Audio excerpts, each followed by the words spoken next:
अभी हमें करना क्या है? क्या हमें मालूम है कि हमारा जीवन खतरे में है? कितने लोग समझ रहे हैं कि हमारा जीवन खतरे में है? हमारा संविधान खतरे में है? कितने लोग जान रहे हैं? हाथ खड़ा करें। कितने लोग ये जान रहे हैं कि हमारा संविधान खतरे में है? बस इतने लोग जान रहे हैं, बाकी नहीं। संविधान खतरे में है या नहीं है? है? संविधान खतरे में है, सबको मालूम है। संविधान बचाना है, संविधान बचाना है। कैसे बचाओगे? कैसे बचाओगे? वोट डालकर? वो तो ईवीएम मशीन खा जाएगी। है? वोट तो ईवीएम मशीन खा जाएगी, कैसे बचाओगे?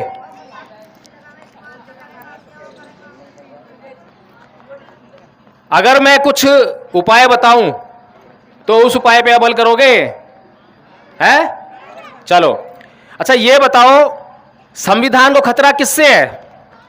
संविधान को खतरा किससे है? है? आपके ऊपर अभी जो महिला बोल रही थी, यहां पे आप बोल रही थी कि जातिवादी का अत्याचार होता है ना, जातिवाद होता है। जातिवाद से पूरा राजस्थान जल रहा है। जातिवाद कौन करता है? बड़ी जात वाले। अच्छा, संविधान को कौन खत्म करना चाहता है? बड़ी जात वाले। सीधी सी बात है। तो अगर वो संविधान को खत्म करना चाहते हैं तो संविधान को खत्म करने के लिए वो क्या कर रहे हैं? क्या करते हैं वो? अभी यहां पर धूप हो रही है ना, आखिर अभी इतनी तेज धूप नहीं है, कम धूप है, लेकिन फिर भी धूप है। और देखो पुरुष जो है वहां आराम छाया में बैठे हैं, है ना, और आपको अभी दुपट उसके लिए घूंघट के लिए कोस रहे थे। इसी घूंघट की वजह से यहां धूप हुई हो से रखा है, तो कम से कम घूंघट यहां पे तो काम आ रहा है। लेकिन यही घूंघट आपकी गति में बाधक हो जाता है। जब आपको कहा जाए कि आओ यहां पर आकर बोलो, तब आप कहती हो नहीं नहीं, मेरे ससुर बैठे हैं, मेरे बड़े बुजुर्ग बैठे हैं, मैं उनके सामने जो है ये घूंघट नहीं रह सकती। तो बाधक बन गया ना। बाधक बना आपकी प्रगति में। आप ही महिलाओं में से कोई इस देश की राष्ट्रपति बन सकती थी, इस राज्य की मुख्यमंत्री बन सकती थी, इस देश की प्रधानमंत्री बन सकती थी, कोई पुलिस में भर्ती होकर इंस्पेक्टर बन सकती थी, कोई जज बन सकती थी, लेकिन उसका गला घोट दिया गया। उसकी इच्छाओं का, उसके भविष्य का सब कुछ गला घोट दिया। तो अगर संविधान को बचाना है तो हमें यह समझना पड़ेगा कि संविधान को खतरा किससे है, संविधान को कौन बर्बाद कर रहा है और वो क्या काम कर रहे हैं। जो संविधान को खत्म करना चाहते हैं उनके पास इस देश की सत्ता, इस देश का सब कुछ उनके हाथ में है क्या नहीं है? जज किसके हैं? उन्हीं के हैं। सुप्रीम कोर्ट में जज उन्हीं के हैं, हाई कोर्ट में जज उनके हैं, और नीचे अदालत में भी जज उनके ही हैं। ठीक है, जितने भी अधिकारी हैं सब उनके हैं। आपके तो इक्का दुक्का मिलेंगे, इक्का दुक्का मिलेंगे। सब कुछ उनके हाथ में है, फिर भी वो सुबह 4 बजे उठकर शाखा लगाते हैं। 85,000 शाखाएं पूरे देश में लगती हैं। मोहन भागवत जी ने ये अपने मुंह से कहा है। आप लोग कितनी शाखा लगाते हो? आप लोग अगर एक इतवार को भी बैठते हो क्या यहां पर मिलकर, ऐसे मीटिंग करते हो कि हमें क्या करना चाहिए, तो कैसे बचाओगे? खाली वोट डालने से है। और वोट डाल के किसको वोट देकर आओगे? वोट किसको देकर आओगे? वोट देकर आओगे बीएसपी को, है, इसी देकर आओगे। अगर वो भी कहीं बीच में कोई गुमराह करने आ गया तो बीजेपी को भी दियाओगे। कोई भरोसा नहीं है, कोई भरोसा नहीं है। अगर नहीं तो कांग्रेस वाला आ गया, घर के चला गया, तो उसको दियाओगे। तो तुम्हारे उससे तुम्हारा कुछ नहीं होने वाला। अगर बचा रहा वोट कि नहीं, पक्के रहे कि बीएसपी को ही देकर आना है, और बीएसपी वाले कौन आ गए? बीएसपी ने किसी को ऐसे को उतार दिया जो आपके बीच से नहीं है, तो वो भी वोट बेकार हो गया। तो हमें असली काम कर, हम जो यहां पे काम आए हैं, असली काम करने आए हैं। जिस धर्म मानने वाले लोग होते हैं उनके धर्म को खतरा नहीं होता। होता है क्या? अभी भारत में हिंदू धर्म को मानने वाले लोग हैं तो उनको है किसा, उनके धर्म को भी खतरा नहीं है। लेकिन जो संख्या में कम है, मुसलमानों को खतरा हो जाएगा, बौद्धों को खतरा है, ईसाइयों को खतरा है, सबको खतरा हो जाएगा, है ना। तो जिनकी संख्या ज्यादा होती है उनका जो है सब कुछ चलता है। हिंदुओं की संख्या ज्यादा है तो सत्ता भी हिंदुओं की आई। आज राज किसका है? राज हिंदुओं का है ना, राज हिंदुओं का है आज। और हम लोग कौन है? हम लोग कौन है? मुसलमान है हम लोग, हिंदू हैं, राज तुम्हारा है क्या? क्यों? अरे तुम हिंदू हो तो राज तुम्हारा होना चाहिए ना। हाँ जी, आप हिंदू हो, राज तुम्हारा है नहीं। हिंदू हो लेकिन राज तुम्हारा नहीं है, इसके अंदर बहुत गहरा राज है।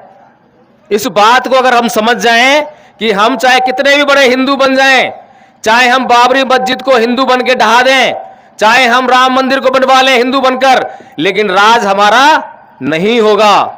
और हमें तब भी क्या कहेंगे लोग? नीच हैं, कहेंगे ना। क्यों कह रहे हैं नीच? कौन कह रहा है नीच? क्या मुसलमान आकर तुम्हें नीच कहता है? क्या ईसाई आकर तुम्हें नीच कहता है? क्या कोई सिख आदमी तुम्हें आकर नीच कहता है? कौन कहता है नीच? नीच कौन कहता है? हिंदू है, हिंदू ही नीच कह रहा है ना। अभी बात हो रही थी कि जाति पाति की बीमारी है, जाति पाति खत्म करनी है।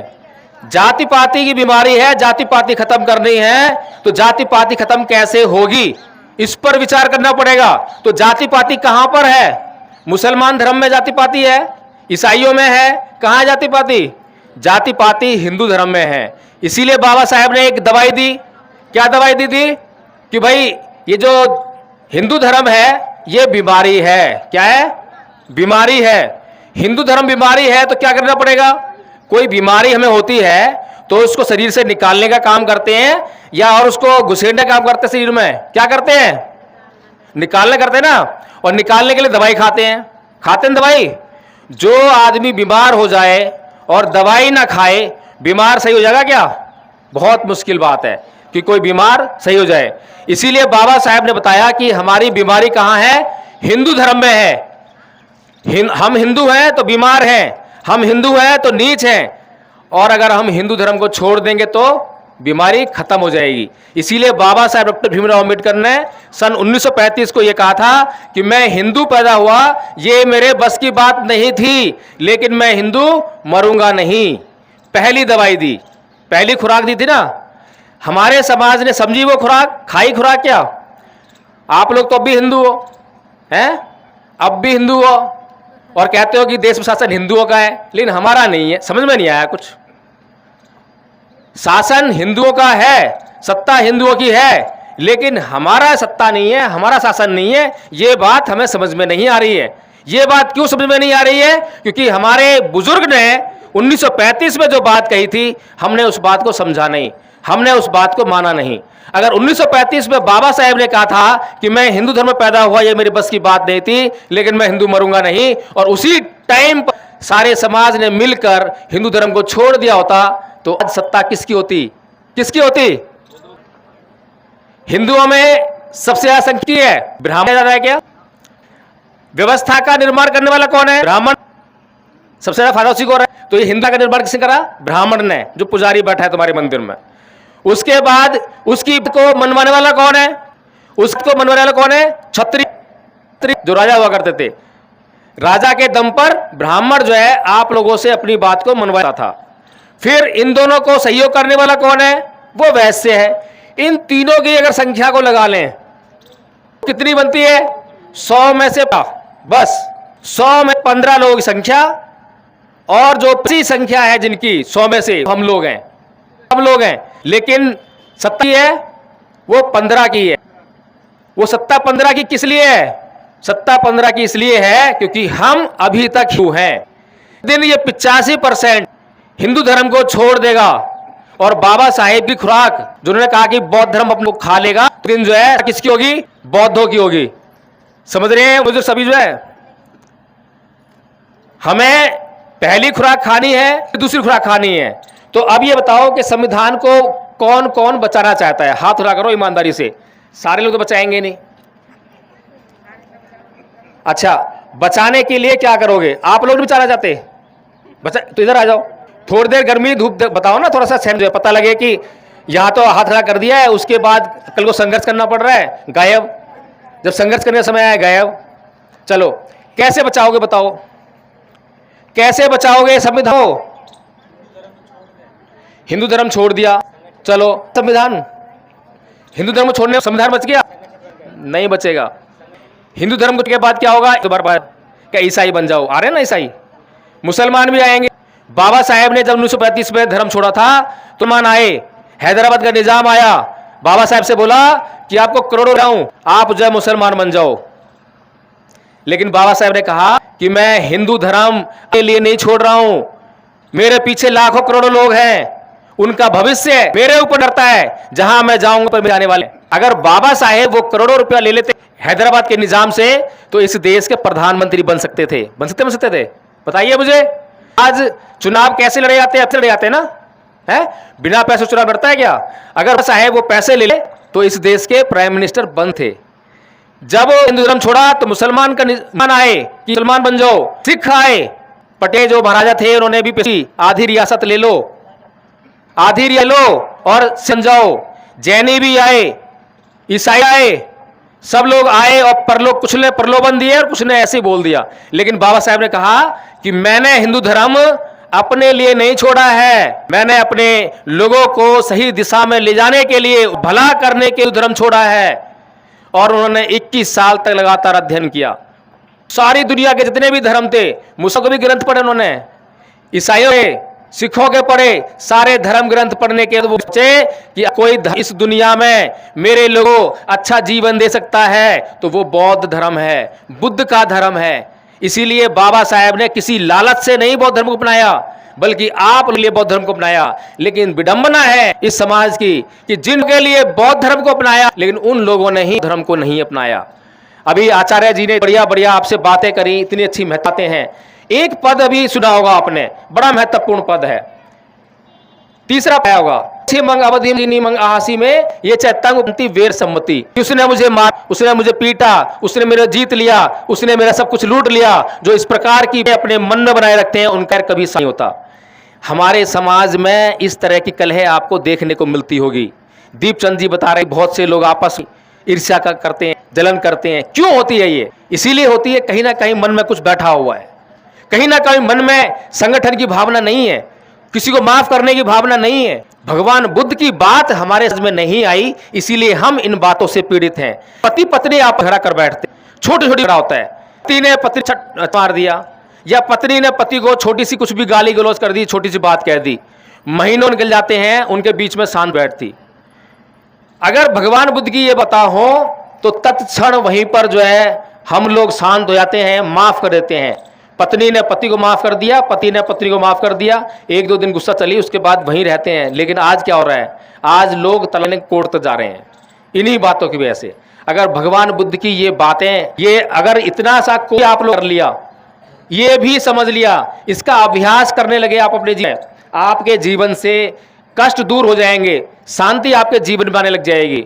और जब आप लोगों ने अगर कर लिया तो गांव कर लेगा, पूरा गांव कर लेगा तो आस पड़ोस के गांव में फैलेगी। इस तरह से धीरे धीरे जो है आपका ये पूरा देश जो है बौद्ध राष्ट्र बन जाएगा।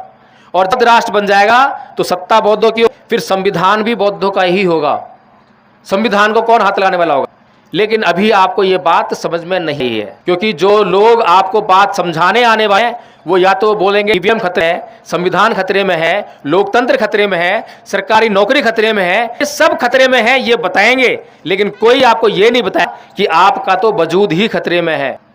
खतरे में ना, भगवान बुद्ध का धर्म जो है पूरी दुनिया में फैला, लेकिन भारत के लोगों के लिए इसका कोई नहीं है। तो अब बताइए कितने लोग जो है ये वाला कोर्स करेंगे? बाकी बात करें कि धूप पड़ रही है, पानी पीड़ा भी है, कितने लोग जो है ये कोर्स करेंगे बताइए? नाम लिख लो। दीपक राजी का है, आचार्य दीपक, फटाफट से नोट कर लो जितने भी लोग हैं। कोर्स क्या होगे? यहीं पे फोन पे कर लो, फोन बड़े इस पे पूछ लो। एंड्रॉइड किस किस के पास है जिसपे आप वो देखते हो, मूवी वगैरह देखते हो, मूवी गाने देखते होगे, नाच गाने सब देखते हैं ना। अगर आपने मैडम कर देख लिया होता उस पर तो आज धूप में नहीं ऐसे यहाँ बैठ